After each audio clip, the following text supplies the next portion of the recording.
Selamünaleyküm dostlar. Allah'ın rahmeti, bereketi üzerimize olsun. Tekno Camon 18T, Infinix Note 11 ses durumuna bakacağız. Camon 18T mono hoparlör, Note 11 ise stereo hoparlöre sahip. Ana hoparlörler şu an birbirine bakıyor. Note 11'in ahizeden de ses çıkıyor. Bütün ses ayarları aynı yapıldı. İkisinde de akıllı moda alındı. Equalizer ikisinde de kapalı. Ultra yüksek ses ikisinde de açık. Yani ayarlarımız ikisinde de aynı. Herhangi bir desibel ölçümü yapmayacağım. Sadece duyduğumu size göstermeye çalışacağım ve anlatmaya çalışacağım. Hemen Note 11 ile başlayalım. Başlamadan önce hemen şöyle göstereyim. Sesler full açık.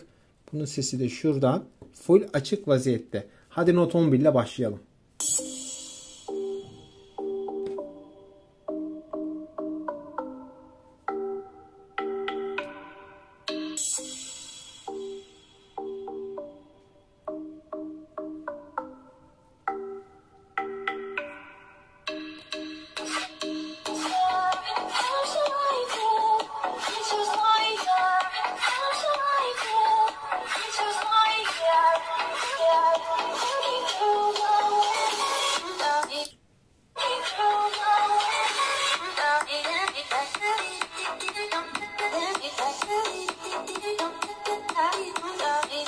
Şuraya kadar yaptığımız dinlemede şunu söyleyebilirim. Herhalde siz de öyle duymuşsunuzdur. Note 11 açık ara fark atıyor. Yani Camon 18T'ye. Camon 18T'deki ses çok robotik bir ses aslında. Çok kaliteli bir sesi yok. Enteresan. Note 11'in sesi hiç fena değil. Ben bu kadar beklemiyordum. Yani açık söyleyeyim, bu kadar beklemiyordum. Şöyle bir ileri alacağım hemen izninizle. Evet, şuraya bakmak istiyorum.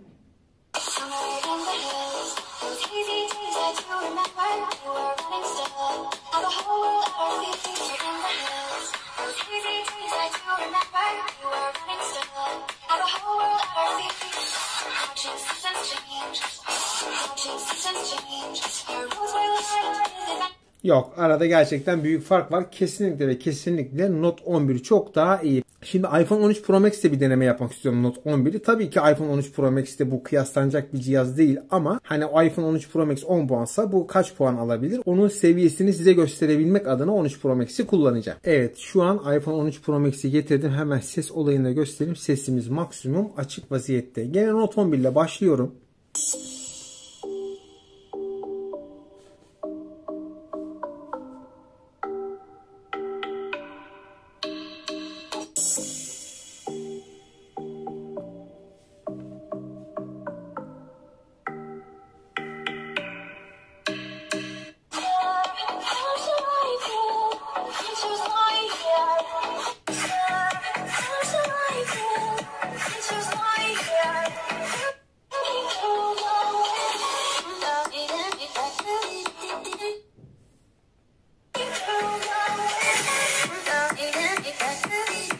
Yani gerçekten kaliteli bir ses veren telefonla hani ses kalitesi düşük olan bir telefonun farkı aşikar ortada. Yani bu işte 10 puansa, iPhone 13 Pro Max 10 puansa bu herhalde yani 5-6 puan falan alır. Ki Camon 18T yani düşünemiyorum ben. 3-4 puan falan alırdı. Gene şöyle bir ileri almak istiyorum izninizle. Hemen şu sahneye bakmak istiyorum.